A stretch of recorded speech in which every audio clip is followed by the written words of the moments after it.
Почитувани го следите неделното интервју на Радио Слободна Европа, гостува Едвард Џозеф, експерт за балкански прашања од Универзитетот Џон Хопкинс во Соединетите Американски држави. Mr. Џозеф, the former Deputy Prime Minister from Democratic Union of Integration Party, Artan Grubi, and one more judge were the last individuals who were put on the American blacklist. How do you see the effect in North Macedonia from these actions by the United States State Department? First, Vladimir, great to be with you and your viewers and listeners. Look, it's in one sense it's positive, it's a constructive, it's an understandable step. At the same time, so many years after the so-called transition, that to have to see the need for the United States to make these type of moves, which are necessary and which are correct, of course is disappointing. So let's come to the first part. The best indicator of the decision, that this was a correct decision of the United States to unfortunately have to put former Deputy Prime Minister Artan Grubi on the blacklist, is that Dewey itself said we respect this decision.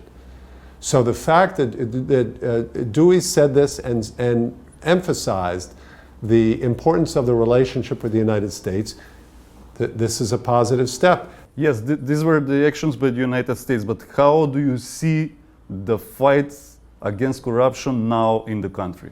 It's only, you have a relatively new government. They've made some initial moves. They have to do more.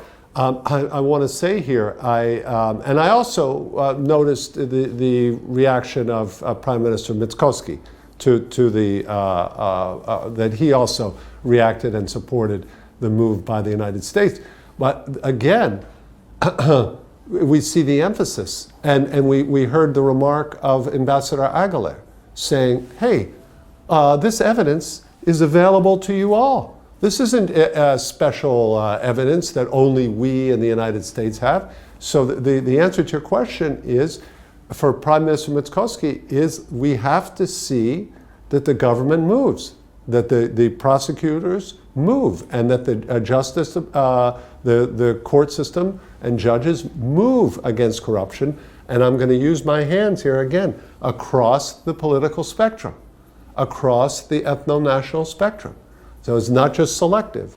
Yes, corruption is an important question regarding European Union integration of the country. The dispute with Bulgaria keeps North Macedonia outside of European Union integration process, starting the negotiations. The government says that it is trying to change the conditions for the start of the negotiations. It is possible for that to happen? Okay, the short answer is I actually don't know. Yes, you hear EU and even US officials, they say you can't change this. I don't know the actual answer. Obviously, we know Bulgaria is in a strong position because it's a member of the EU. At the same time, of course, there's political chaos within Bulgaria. It's the opposite of North Macedonia. North Macedonia, you have a very clear political situation. Bulgaria, you have a very chaotic political situation. But that doesn't mean that there could be statements and assurances by the European Union about this, about making every effort to make sure that Bulgaria does not keep increasing the demands, that they do not, okay, you put Bulgarians in the constitution and then there's one more demand. So maybe there's some assurances, political assurances. I've also been advocated in writing the United States could take its own unilateral steps to protect the Macedonian identity and also to signal to Bulgaria. So you are expecting United States to become more actively involved and prevent another bilateral dispute from hindering North Macedonia integration Yes. in the European Union? Actually, it's a great question, Vladimir. You put it very well. And I say the answer is yes. I do expect. I expect the United States to stand up when the European Union itself, because of its rules, cannot. And I think individual EU states also could be providing assurances about this and signals of strong commitment that once this condition is met, that they're not going to be, again, tolerating more and more and other conditions. And I think that's only fair, and I think it's only correct. And again, the EU process, opening these negotiations, of course, is extremely important for all citizens of North Macedonia. Do you expect Donald Trump's inauguration to bring a quick end of the war in Ukraine, as he announced in his campaign? No. The answer is no. I don't expect that. If it did, as long as it were on terms that are favorable to Ukraine and favorable to the West, then that would be great. But I don't believe Vladimir Putin is in that position now. I think he still wants a victory. He's brought his country, and it's very important for people in this country to understand this. Vladimir Putin has taken Russia into a catastrophe that will damage Russia, not only Ukraine, killing so many Ukrainian civilians, not just military, and destroying deliberately so much Ukrainian infrastructure, but destroying Russia itself. This is what Vladimir Putin has done, and I think we see in this situation in Syria, with the rapid fall of Assad, even with support from Russia and support from Iran, we see the collapse. This is another proof of Russian weakness, of the inability of Russia to do anything because of its trap that it created with its aggressive attack on Ukraine. But I don't expect that instantly Donald Trump is going to be able to negotiate a fair settlement of this war. Any ideas how much this process will, do you expect to be, to start some quick negotiations, like peace talkings about the war in Ukraine? Well, I do. I believe that the people that Trump, some of his key advisors, are determined to try to get the war, some type of conclusion to the war soon, because their main focus is on China, and so they would like to accelerate an end to the war. And anyone would want to do that who wants to continue to see people die. The question is on what terms, because that matters. And it matters to not give Vladimir Putin some type of victory that will have enormous consequences in Ukraine, in Europe, including in the Balkans, and also with China. Because if China sees that the US is willing actually to back and give up on Ukraine, if they see that, they'll say, they gave up on Ukraine, they'll give up on Taiwan too. How much the stopping or continuing the war in Ukraine will affect the security situation in the Balkans and on the resolution of the open issues in the region? I also see enormous ramifications there.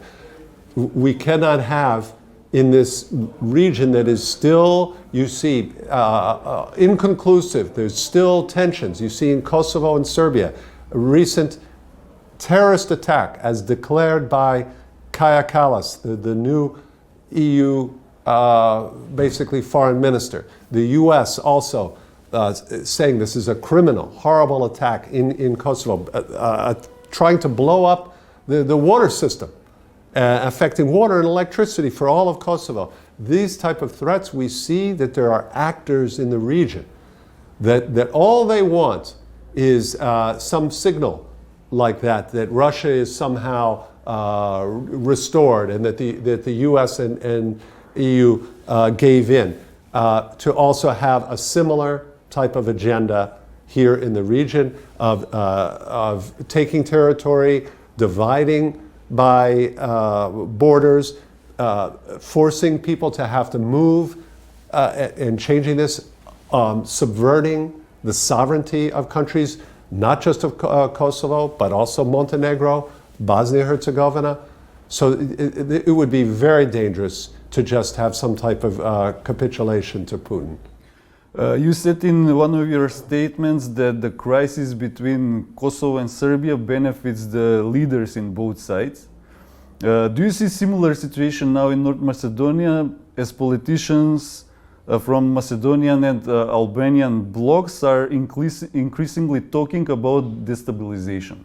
No, I do not compare these two situations. I do not, and I would not do that. The situation within North Macedonia is completely different from the situation in Kosovo and Serbia, that relationship. And let me be very clear here. Serbia and Kosovo are not equally responsible. They're not equally responsible for this situation. Serbia refuses to recognize Kosovo. And Serbia is accepting of the status quo to keep Kosovo in this uncertain situation. So Serbia has a greater responsibility and for the situation in Kosovo than does Kosovo. But of course, Prime Minister Kurti has his own responsibility.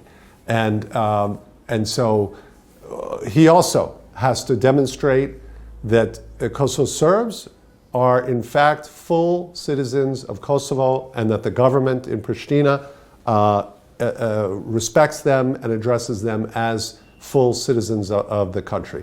Democratic Union of Integration Party believes that the initiative in the Constitutional Court regarding the law of languages threatened the Ohrid Framework Agreement. What is your comment about this? The only future to preserve the Republic of North Macedonia as an independent sovereign state and the heritage of Macedonians and the Albanians who live here is with maintaining this respect for this country as a unified sovereign state. And that is what the Ohrid Framework Agreement does. There is no territory, there are no territorial settlements in the Ohrid Framework Agreement. There are no cantons, there is no entity. We look at Bosnia-Herzegovina and we see this is a disaster. Here you look at Kosovo with this attempted division and situation in the north, refusal to recognize that disaster. North Macedonia cannot afford to be another third Balkans disaster. Ohrid Framework Agreement is an excellent agreement. It is a fair agreement. If there are disagreements about it, discuss them, consult friends there, United States, European Union, consult them and make fair solutions. And I'm confident that they can be achieved. And to what extent the resolution of the open questions in the Balkans will depend on the European Union enlargement process? Well, they play an enormously important role. Imagine this Thessaloniki summit they had in 2003, and they said, oh, we opened the door to the Balkans countries. And since 2003, 10 years later, Croatia, 2013, became a member. And then basically nothing. The rest of the Western Balkans, 6, no progress. EU itself changed their mind. Vladimir Putin reopened the possibility for EU enlargement by threatening all of Europe.